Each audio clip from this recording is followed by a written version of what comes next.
Hi, we're back with Hercule Poirot doing donuts around Inge. Inge, that's her name.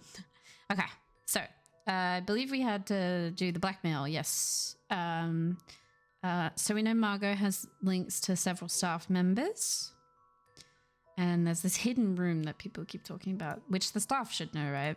Things are beginning to become clearer. That wasn't a complete guess. I'm going to be completely honest. I didn't actually think that would be connected. Such a calculating web of lies and secrets. What motive could possibly justify such devious actions? Finally, I have unmasked the blackmailer. Mademoiselle Angeline and the other recipients of such letters may no longer live in fear. Comtesse de Vos shall pay for her crimes. Margot, I knew that you seemed too nice. I'm excited to see what's going to happen.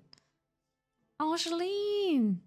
Mademoiselle, merci for coming. Have you had a breakthrough, detective? I have. Finally, I have the news you have awaited. Please, detective, don't hold me in suspense. I have finally uncovered the identity of the one holding the Van den Bosch name to ransom. Oh my, I feel faint at the thought of knowing who could have done this to us. It is said to keep your friends close, but your enemies closer. It is Comtesse de Vos that is behind the letters. I don't believe it. What about the Major's letter? Not only his, but a letter to Monsieur da Silva. She was blackmailing him as well? Detective, I just don't know what to say. Take a moment, mademoiselle. It is a lot of information to take in. I just don't understand why she would do such a cruel thing. What do you know of young Inge's past? She has never been particularly forthcoming with it, only that she was homeless for some time and that she was at the women's shelter before here. And it is there that the Comtesse abused her power and manipulated her to uncover secrets of the family. All this time she has been working for Margot, doing her dirty work? I am afraid so, mademoiselle. Mademoiselle is in a state of shock. To learn that such a close friend of the family has betrayed them in such a cruel way, it must be devastating. Is Maman aware? You are the first I have told, mademoiselle. Next will be the authorities. I'm afraid that we'll have to wait. S'il te plaît, mademoiselle, we must go through the correct channels. And we will. I want to see her punished to the fullest extent of the law. But we cannot telephone anyone, as the lines are still down. Monsieur Archibald informed me earlier. I had hoped they would be working again. Last night's snow must have caused more damage than expected. Last night? They have been done all weekend, detective. What? Detective? Are you okay? How could I have been such a fool? I saw Monsieur Sterling talk on the telephone, but I heard no ring. Detective Poirot? It was all a lie, a scene acted out for my benefit to throw me off the scent. If I believed that the Major was still alive at that time, I had no reason to investigate anyone's whereabouts beforehand, anyone being Monsieur Sterling and his staff. Would you like me to fetch you a glass of water, detective? My apologies, mademoiselle. Oh my I God. was taken by surprise for a moment, but I have regained my composure. A glass of water is not required. Would you excuse me? Merci, mademoiselle. Chapter 7. Archie, Archie, Archie. Did I not make a joke that it would be Archie? I don't know if it's him though, but he might have been colluding with the staff. My patience has grown thin. The guests and the staff of this house think it is acceptable to lie to my face when questioned and obstruct my investigation. But no more. We shall see how Monsieur Sterling and his staff fare under some pressure. So now we're gonna dig into the staff. I have been lied to for the last time. My suspicions initially led me to the guests, but now they are firmly placed on the staff. Monsieur Sterling and Mademoiselle Rihanna cannot hide behind their lies any longer. This is insane. Lizzie. Luke died at the factory strike, which you didn't tell us. He owns the factories and he was being extorted by the Major. You were a terrible person. The security attacked first, and he was extorting money. Zach has a ceremonial dagger. Rihanna wants revenge. And Inge is a thief. And yeah, was working for Margot. There's so many daggers. Why does everybody have knives? Okay, we're gonna go talk to the stuffy stuff. craziness, absolute madness. Oh, that's scary. Elizabeth, are you okay? It looks like Elizabeth is on her way to see me, but at such a late hour. Mademoiselle, what a pleasure to see you. Detective, It is a rather late hour to be wandering the halls. Oh, yes, of course. I do not feel myself, Detective. If that is the case, you should be resting. Allow me to help. No, that's quite all right. I will see to my duties and return to bed. Maybe she was going to see Ernesto. Lizzie, excuse me, Elizabeth. Lady Van Den Bosch has been waiting for some I may time have just now. realized something. Oh, yes, sorry. Detective Poirot was just... I'll see to the detective. You just head on up. Off you go. Good night, Detective. Bonne nuit, mademoiselle. Mademoiselle Elizabeth is certainly not herself. I thought the death of the Major had brought up uncomfortable memories of her beloved Luke, but it may be something else. Yeah, she might be murdering people. Ernesto may have been her second target. I'm sorry about her, Detective. As you can see, she is still not back to her usual bubbly self. This weekend seems to have taken quite a toll on her. She'll be right as rain in a couple of days. Now, what can I help you with? As if by magic you appeared when needed. I would like to speak with you and the remaining staff. If you could gather them in the staff pantry. At this hour, Detective? Is that really necessary? I shall be the one that determines what is and what is not necessary, and this is very much the former. As you wish, Detective. I'll see if Inge has finished preparing for breakfast. And Mademoiselle Rihanna? Yes, of course. I'll fetch her from the kitchen. Elizabeth may be some time with the lady of the house. Perhaps you'd like to start with us? Very well. I shall speak with Mademoiselle Elizabeth when her duties are complete. While I am gathering the staff, Mr. Beckers is in the library.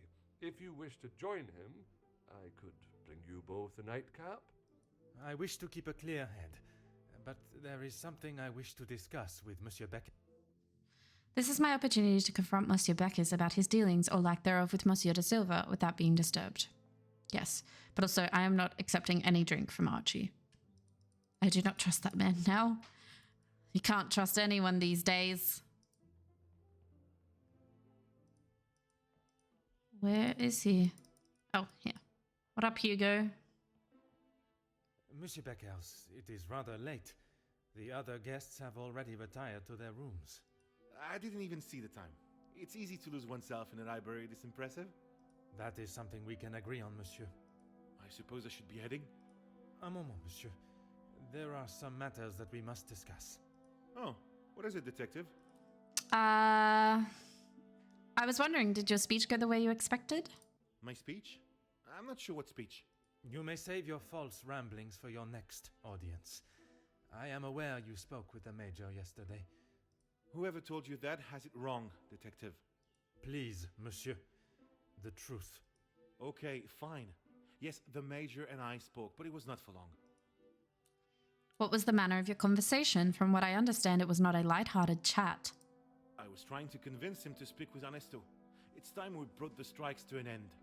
And that was best approached by a shouting match? He wouldn't listen to a word I said. I spent so long preparing how I was going to convince him, but men like him are only swayed by one thing: money.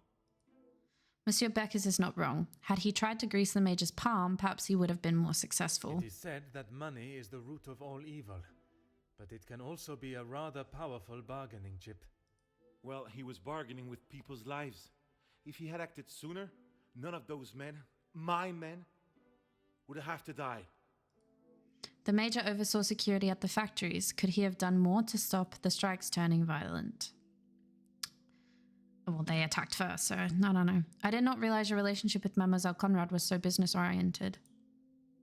I'm not sure what you mean.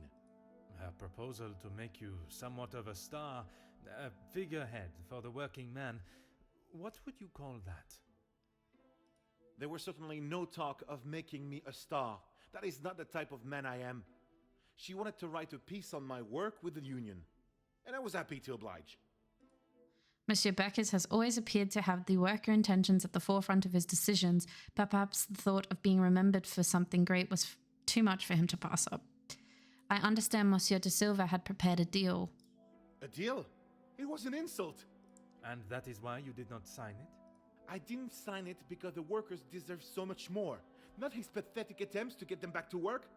Did you think there was a chance for a better deal to be made? I know there was. He's a pompous swine that cares for only himself and filling his pockets. I'm sure I have heard that description of Monsieur de Silva before, or at least something similar. Push on Jacqueline's influence over Hugo. Mademoiselle Conrad can be quite convincing, can she not? She has certainly taken several wealthy business partners by surprise with her knowledge and prowess. She knows how to use her womanly powers to get what she wants. Womanly powers. But she did not surprise or use you? Me? Use me? Don't be ridiculous, detective. There were no games played at my expense. Monsieur Beckers has quite a way with words and is a fan of his own voice. Perhaps I should allow him the opportunity to speak and open up without too much interruption and forcefulness. I am sure many have been persuaded by her feminine prowess. No, even though she was able to convince you not to sign a deal. No, she just reminded me of what I was fighting for. You claim that antagonistic you were used? Excuse me? You had the opportunity to end the strikes before the tension I shouldn't have said escalated, that. let alone blood being spilt. But you chose not to. How dare you? No. Everything I have done has been for those men. I fight for their rights and their fair treatment. Your job is to support the workers, but nothing you have done has gotten them any closer to the results you promised. I may not be perfect, but I have done everything I can. Your efforts fell short in every respect. You claim to be the voice of the people, but you care about no one's voice or benefits but your own. Whoa, Poirot. It's not as easy as just signing a piece of paper, detective. It is a heavy weight to bear on one's shoulders. I consulted with others. You yourself spoke of Mademoiselle Conrad's cunning in business. And I told you, I was not one of her targets. Tell me then, what was it she reminded you of? The acclaimed man of the people you would be known as if you pushed the factory owners for more? It wasn't like that at all. From where I am standing, it was she that was manipulating the terms of the deal, and you in the process. You were merely her pawn. I think you have let your imagination run away with you, detective. She merely offered Damn. some advice. What kind of union leader and fighter for equality and fairness would I be if I just did what someone told me to do? Crap. I get to do it again. Mademoiselle Conrad can... Okay. Maybe curious was right. No. And then direct. You claim that you refused Monsieur de Silva's deal as it was not adequate for your men. And I stand by that. It was an insult. A rather bold move to make such a decision on your own. Your job is to support the workers, but nothing you have done has gotten them any closer. I may not be perfect, but I've done Your efforts fell short in every respect. The Poirot is You claim to be the crazy. voice of the people. Okay, yes, I know. I shouldn't have listened to her. But what else could I do? Remain an unknown my whole life? I didn't mean for anyone to get hurt. That's why. There we go. It may not have been your intention, but we both know the result. You rolled the dice with those men's lives for fame, and you lost. Pardon my intrusion, but you are from a large family. What does that have to do with anything? I have often wondered about the competition siblings face in a large family. When you're young, it is the best feeling to know you have family that will stand by you, without even being asked. It is not until everyone starts carving their own path that you realize you're walking yours solo, and those that were beside you are now miles away. My older brothers were the athletes of the family. They both played soccer, and were the infatuation of every teenage girl. I'm sure you have seen the type. Oui, monsieur, but I can assure you that was not I. Then there was me. Quiet, timid, a shadow of the Baker brothers. My voice and very presence was forgotten and ignored. Nothing I could say or do would ever reach the bar they had set. But I always knew I was destined for great things. Years passed, and now that I no longer stood in the colossal ombre of my brothers, I could become my own man. When the position of union leader was posted, it was my chance to finally be heard. You hear politicians speak of the little or the common man? Well, that was me. And I knew what we wanted and what we needed. When I spoke, others listened. I held their gaze with a sense of pride, a sense that what I was doing was for the greater good. It was supposed to be my crowning achievement, lead the men to victory over the money-grabbing oppressors. But instead, all I did was lead them to their deaths. Monsieur, it was not at your hands that these men died. The blame cannot lie solely on your shoulders. Those responsible will be punished for their crimes. That you must trust. Monsieur Becker's story is one of fighting to have one's voice heard, be it a single or one of the masses. I'm afraid he may be remembered for what he did, but not in the way he so hoped. Yeah. It's not good, man. Oh well. I mean, the fact that he led them to their deaths, though, that's probably going to weigh heavy on him. While speaking with Monsieur Beckers was not the reason for me being up at this hour, he was able to fill in some of the blanks regarding the Major, but not in getting any closer to discovering his killer. Perhaps the staff living quarters will. Where are those? They're downstairs? Gotta figure out how to get there. This house is so big. Okay. I assume they're this way. No, we're not going to the butler's pantry. Staff quarters. Let's go. Best not be hiding anything in here. I'm on my way. Ooh. These are abandoned clothes. A rather luxurious jacket. The initials read FH, Felix Hagen. Are these scruffy boots his as well? Why would they be left here, though? Luggage. A war medal that I assume must belong to the Major. The items I have found are most intriguing and require an explanation that I believe only the staff can give. I shall meet them in the pantry. Detective, what can we do for you? You can help me by telling the truth, and in the process, help yourselves. Sorry, Detective. It's a bit late in the night for riddles. It is no riddle, monsieur. If I do not receive the truth, you shall all be charged as accessories to murder. Detective, I think maybe you have been locked in this house for too long. We have already... You have told me a version, and now I require honesty. Yeah. Man. I'm gonna talk to you first, Archie. Monsieur Sterling, is there anything you would like to add to your story? I'm not sure what you think I have done, Detective. Let us not string out this charade any longer. The telephone call the Major received. From his associate. I've already told you, Detective. I don't know who it was. Do not worry yourself on such details now. I suppose they were lucky to have called when they did. Otherwise, they may not have gotten through at all, with the telephone lines being down as of yesterday. Aye, Detective. Lucky, I guess. Monsieur Sterling is no fool. I believe he is aware I suspect him of something. Perhaps some carefully worded questions are all that are needed for him to slip up. You were the last to see the Major alive when you bought him the bottle of whiskey in his study, correct? Whiskey? You took a bottle of whiskey to the Major. You spoke with Monsieur Demire en route. Aye, of course. It was a bottle he picked up from his last visit to Scotland. Rather smoky number from the Highlands. He was saving it for a worthy occasion. Drowning his sorrows must have been fitting enough. Interesting. At first, he does not remember a bottle at all, and as if by magic, he recalls the exact details. Or was it the one from the West Coast? You'll have to excuse my memory, Detective. It's not what it used to be. Can you explain why a medal belonging to the Major was amongst your belongings? Oh, you found it. Thank you, Detective. I've been looking everywhere for it. If I had lost a war medal, I would not stop until I found it. It's not what you think. I was... Exploiting a dead man's military achievements for your own personal gain? Nothing of the sort. He asked me to clean them up. I must have dropped it into my pocket when I was putting them back. An honest mistake. Sure. Never have I heard of such a pathetic excuse to explain a stolen item in one's possession. I would expect a better lie from an enfant. I cannot claim to be an expert, but I would presume a medal like that would be of quite some value. I wouldn't know. Probably. Your father was in the military for many years. That is what you told me. He was. And your family still keep his medals? They were sold. And why was that, monsieur?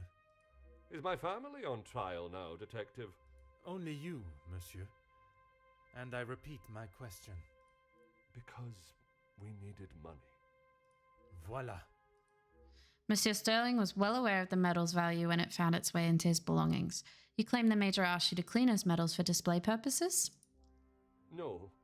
He keeps them safe with some of his old military documentation. Is that a typical job for the head butler? He trusts me to do a good job. I told him I used to clean my father's, so he asked me to do the same. And where does he keep these items? In the storage room. I know where everything is, so it's just easier if I fetch them for him as and when he needs them. I do not recall seeing any military memorabilia or keepsakes when I was in the storage room. Could there be another storage room he speaks of? Are you happy here at the Vandenbosch house? It's certainly better than my last. You are paid a fitting wage for the work that is asked of you? I'm sure the lady of the house would not want me discussing it, but I should not complain. That is not the most convincing answer, monsieur. Between you and I, we all work very hard here, and it would be nice if we were rewarded for it. It seems Monsieur Sterling is trying to convince me, as he has himself, that his light-fingered actions are justifiable due to the petite wage he receives for his honest work. Please don't go anywhere. If I require more information, I shall call on you again.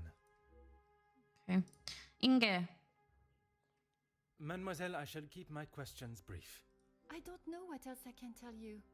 You have been honest with me so far. All I request is that you continue to do so. Oui, detective. I am already aware of Mademoiselle's involvement with the blackmail, but I am not sure if she is also connected to the Major's murder. Tell me what happened before you found the Major in his study. It was frantic in the pantry. We were working hard to make sure everything was up to scratch. Go on. Then Liz burst in, asking for Mamore's help. Her help with what, exactly? I don't know. She took Liz to one side, and I was needed in the salon. We spoke just after that in the pantry. You did not question what she needed help with? I was too busy. I love Liz, but she sheds a tear at almost everything these days. Although, I have never seen her look so pale. Mademoiselle Elizabeth still looked pale when I saw her earlier. I understand the amount of work that goes into keeping a house of this size running, but Madame cannot expect the staff to work if they are ill. Perhaps Mademoiselle Rehana can clear up the reason for Elizabeth's panic. Merci. I shall return if I have any further questions. Mademoiselle, I shall be as quick and precise with my questioning as possible. Okay. What do you need? My condolences on your brother's passing. Merci. He was a good man. Taken too early. Forgive me, mademoiselle, for not extending them earlier, but I was not aware of your relationship. He was my only brother. And he died doing what he believed was right. If I ever get my hands on who took him from me. I understand why she is so angry. For her brother to be taken from this world at such a young age and in such a violent manner. Violence cannot be met with violence, but I am not sure Mademoiselle feels the same. Tell me about your brother's involvement in the riots. You say the riots, but it was the strike he was part of. They started the riots, not the workers. By they, you are referring to the security forces. They were brought in to keep the peace. Security, huh? They were brought in to make an example of them. It was all peaceful until they arrived. Why would they need to make an example? So that the workers would stop rallying. No one is going to go on strike if they think they'll get killed. The security you talk of were armed and ready. The workers were pigs to the slaughter. What chance did they have? It is obvious Mademoiselle is still upset about her brother's death, and rightly so. If the events were as Mademoiselle describes, I cannot comprehend how the security forces were able to get away with such despicable acts of violence. Pardonnez-moi, Mademoiselle. I know we have spoken on this, but you took ice to the Major, correct? Yes. This was before or after Archibald took him a bottle of whiskey. Before. You are sure? It may have been after. The whiskey is kept in the cellar with all the alcohol. It is. Then you must have noticed him going into the cellar and returning with a bottle through the pantry, no? Yes, I suppose I did. It must have been before then. It took only one question for Mademoiselle to doubt her own story. What I still cannot see is why the need for the lies. Tell me about Elizabeth yesterday. What is there to say? Being locked away in the pantry, She I w- don't see her for most of the day. She was in the pantry. That may be. But she came looking for your help before dinner was served, did she not? She wasn't feeling well, that's all. And she came to you. I told you, we are a family here. The girls come to Mama Reh if they have a problem, and I fix it. When I saw her earlier, I must admit she was not looking herself. Perhaps I should check on her. No, just leave the poor girl. She'll be fine after I think another bowl of Elizabeth my homemade did soup. something bad. She just needs her rest. I'm sure Mademoiselle Rehana is a loving mother figure to the staff while away from their families, but her eagerness to keep me from seeing Mademoiselle Elizabeth again does not sit comfortably. Merci, mademoiselle. That is all for now. Yeah, okay. We figured out with Hugo. Archie stole from the Major, okay. I should not be surprised by my own skills of deduction. How can either of them forget something so important from only the day before? Rehana claims she took ice to the Major. Magnifique. Yeah. The theory that the Major had been killed during dinner was nothing but a ruse. Why are the staff covering for the real time of death? Hugo saw the Major outside. What a revelation. The Major would not have left such a fine coat in the staff area. Someone must have worn it. More importantly, however, who wore the Major's clothes? Someone else wore it. These do not strike me as a pair of boots worn by the Major. There have been some hard miles walked in these. Elizabeth? Come, my little grey cells. Archibald? Magnifique. I should have known at first glance these belonged to a member of the staff, but who? What are we doing here? I guess these two, because Some would say a nice. lucky guess. That was a lucky I would guess. say a moment. Both Archibald and Rehana played the parts very well. That is until they became complacent. Why did the staff feel the need to fabricate stories? So they fabricated it. Yeah, obviously. We knew that. We know these are the staff members' boots. I should not be surprised by my own skill. A staff member dressed in the Major's clothes and took his position out in the snow for the guests to see. Why would they do this? Because he was already dead. He was already dead. The pieces Yeah. of the puzzle are finally... I almost had to relay their stories back to them both. I obviously cannot trust a word they have said. Why are the staff hiding the truth from me? Because they are involved. Yeah. Things are beginning to become... It is a revelation I had not expected. The staff were involved in the murder. While young Inge is guilty of her own crimes associated with the blackmail, it is Monsieur Sterling and Mademoiselle Rehana that have been an integral part in covering up and obscuring the truth of how the Major was killed. That's crazy. Okay. The staff were already suspicious to begin with, but this confirms their involvement. Are all the staff members involved? Okay. Now we gotta find their association to the murder. I am close to revealing the truth about the Major's murder, but I must understand the roles that each and every person involved played before the final puzzle is solved. So, Elizabeth mourns for Luke. And Rehana distraught that Luke passed Another away. success. I never doubted myself. I cannot imagine the pain they have felt losing Luke. His memory will live on in their hearts. They both grieve. Inge feels disconnected. Elizabeth looked white coming down the The stairs pieces of because the she's puzzle are involved. finally coming.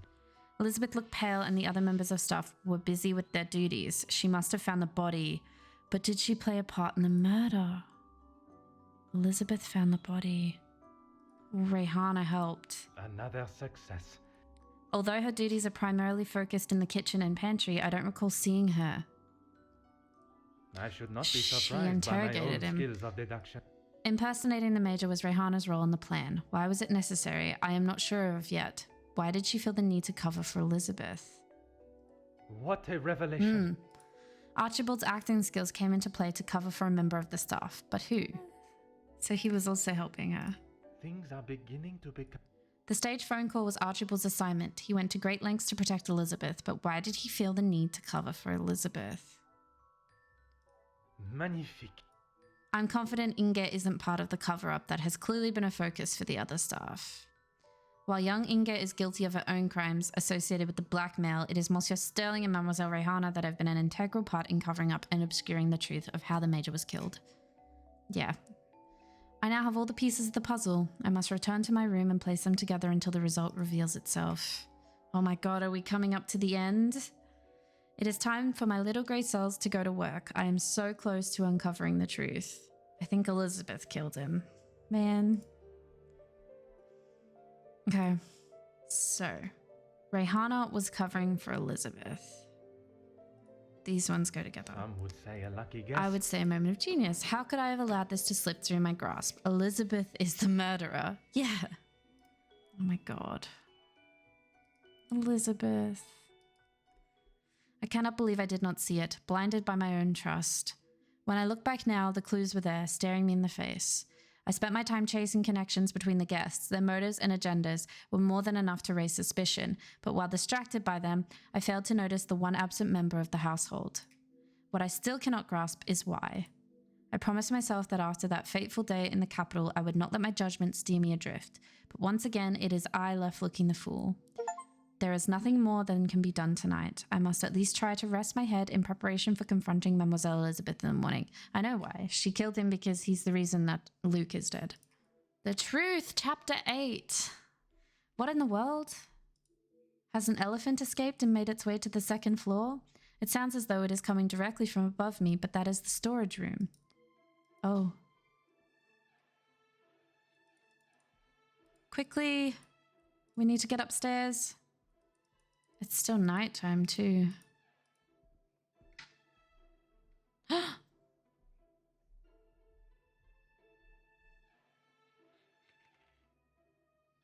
Archie, why would Monsieur Sterling be in here cluttering around in the dead of night?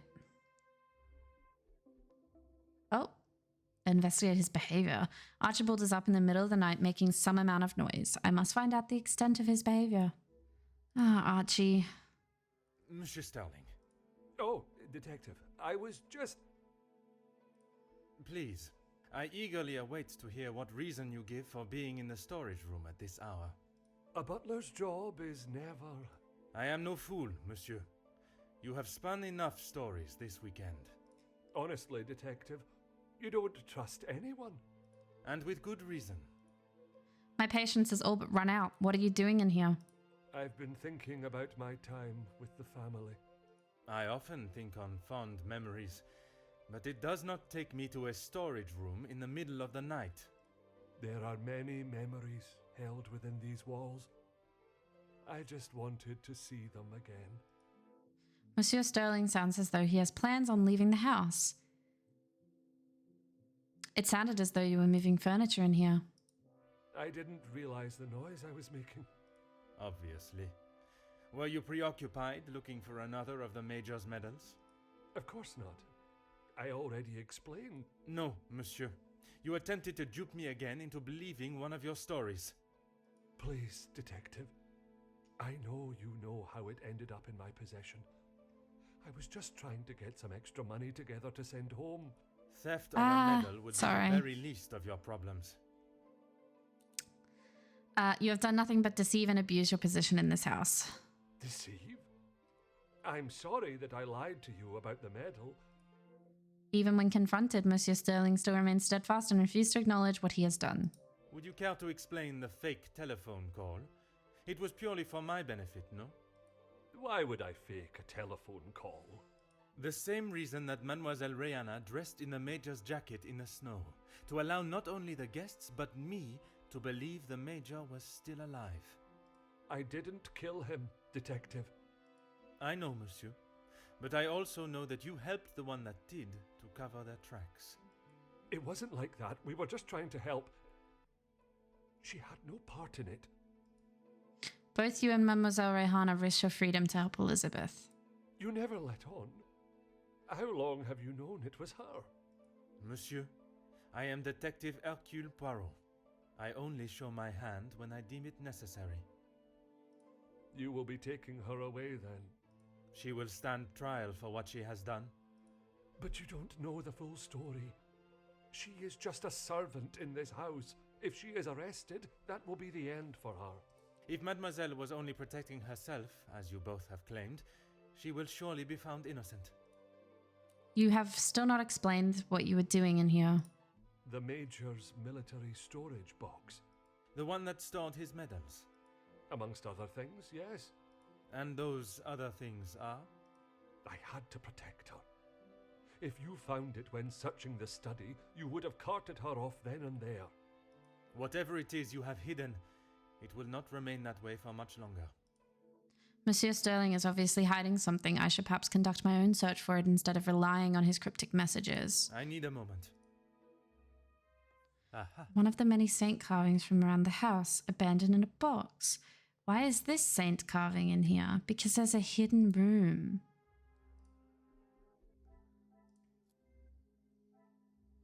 Hidden room, hidden room, hidden room.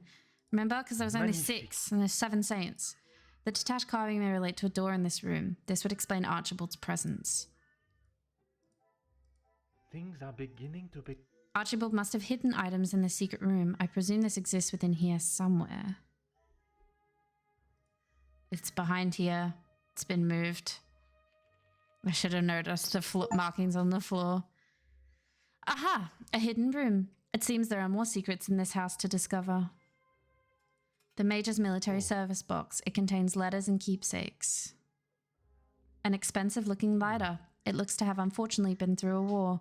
Come, my little grey cells, I believe we already know something about this mystery. The last will and testament of the late Viscount. It seems he truly loved Angeline. I declare that I, Viscount Edward Vandenbosch, am of sound mind. This last will expresses my wishes without undue influence or duress. In the event of my death, I hereby appoint my wife, Cassandra Vandenbosch, as the executor of the Vandenbosch estate, and I leave the remaining wealth held in the Vandenbosch name to my only daughter, Angeline Vandenbosch. Any outstanding debts, expenses of my last illness, funeral expenses, and any administrative costs are to be paid from the Vandenbosch account at the National Bank of Belgium. To my daughter, Angeline, you are the apple of my eye and the brightest star in the sky. Never allow your light to fade for even a moment. To my wife, Cassandra, thank you for the many joyous years. We have laughed, we have loved, and we have brought the most precious of gifts into this world. I trust that you will protect her and prepare her for a future full of opportunity and hope. And here's a military knife. A prestigious-looking knife, likely belonging to the Major. Okay, so... this expensive lighter... It's got a bloodstain on it, does it? Not bloodstains. Oh, well, this is the murder weapon. Another success. The murder weapon has been found. Elizabeth must have used this in the study. Rose engraving? That's what that is, right on that? I should not be surprised. This lighter must belong to the Major. The army symbol all but confirms this, but don't I already have this in my possession? The pieces of the puzzle are fine. The lighter I found in the military box is certainly the Major's, meaning the other one is not. Oh, did he use his dad's lighter? Or it could be Zach's. There is no use lying anymore. When I inspected the garden yesterday, I found a lighter I assume belonged to the Major. He always had his regiment lighter that he received in the war on his person. And yet, it was not his regiment emblem that was engraved on it. My father's. It must have fallen out of my pocket. You still have it, Detective. It was his dad's, yeah. Monsieur, you have stashed evidence, manipulated a crime scene, obscured my investigation, and yet it is a lighter that you worry about most? If it is my path to end up behind bars for what I have done, so be it. It is Elizabeth that you cannot allow to be locked up without the truth being told. I have heard how you fought for that young maid before. Fleurette, is it? I only ask that you do the same for Elizabeth. Although the cases differ greatly in severity, I can envision the similarities in how Mademoiselle Elizabeth will be treated by those in positions of authority or social standing, even before she is trialed. It is my oath as an officer of the law to uphold justice and fairness. Mademoiselle must be given the chance to prove her innocence before the courts, as any other suspect. The absent murder weapon? You found it. Even the secret area that has been created here is not concealed enough to stop Detective Hercule Poirot. Yeah, you didn't see me go in there? I couldn't just leave it at the scene for you to find. The Major was killed by his own knife. The knife that protected his life during the war would eventually be the one that ended it. It was in his holster when he attacked her. He had hold of her arm. What else was she meant to use to get him off of her? I cannot imagine the Major would have given his knife up easily. She must have been in close proximity to reach it. Perhaps he did attack her, as she claims. She didn't plan any of it, Detective. She was only defending herself. That is what Mademoiselle told you? She did, and I believe her. You think you knew the Major, but you had no idea. He was a monster and had more secrets than all of us combined. That may be true, but that does not excuse what she has done. Put yourself in her shoes for a minute. If a man like that had attacked me the way he did Lizzie, I would have done a lot worse to him. Mademoiselle Elizabeth has told Monsieur Sterling a version of the events that suggests she was attacked by the Major. I struggled to believe that she would make such a story up, but then I also did not believe she could do such a thing as commit murder. I need a moment. Okay. Archibald claims the Major attacked Elizabeth. The lighter belongs to the garden. Wait, it belongs to Archie. Archibald was in the garden. The window was open. Some would say a lucky guess. I would say If the only thing I found was Archibald's lighter, he must have collected something else. What else did Archibald collect from the garden? The murder weapon? What a revelation. Archibald dropped the murder weapon from the window, collected it, then hid it in the secret room. Smart. There is no use. It was you that I saw in the garden that night.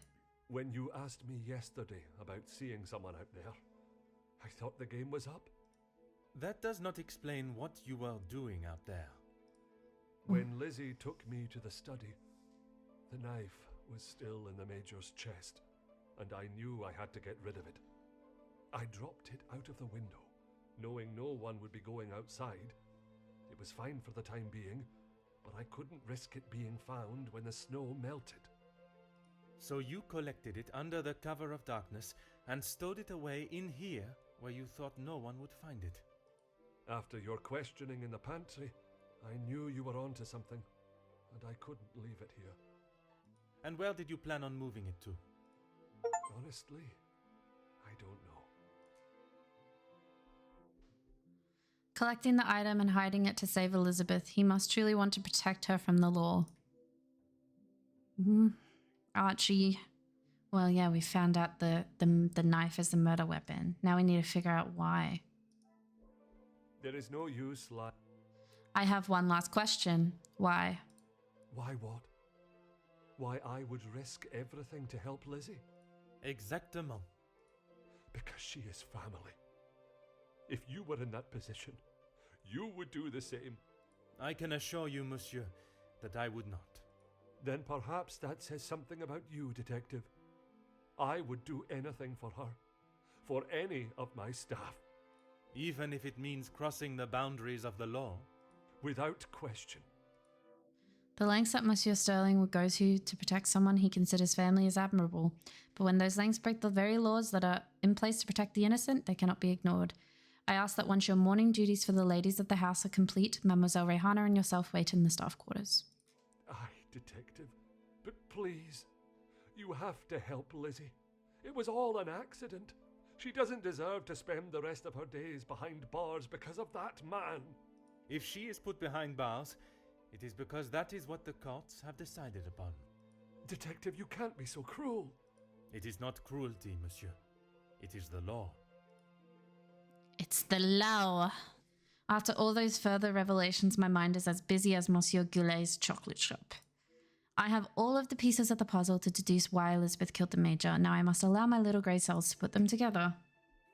After finding those documents in the hidden room, things are starting to fall into place as to why Elizabeth may have killed him. I really hope it was defense, because I really don't want her to go to prison because of the Major. Some would say a lucky He's guess. not receiving a pension and I he's in a would bad say financial moment state. of genius. Oh, he was dishonorably discharged. Yeah. The Major's financial struggles must have left him in a need of a source of income. Who could the Major have turned to in his time of need? Ernesto? What a revelation. The Major needed the job to go ahead. It was the only way to guarantee money in his pocket. What could he do to ensure the job would be complete? He would attack. Magnifique. To secure his payment, the Major must have ordered the attack at the strikes. What were the consequences of the Major ordering the first attack? Luke died. The pieces of the puzzle are final. The Major's actions unfortunately led to the death of Luke, and all for greed. Who would have been most affected by this? We know. Elizabeth. Another success. Elizabeth has probably lost more than anyone else involved. She may have sought her revenge. The Major killed prisoners of war. Oh my God.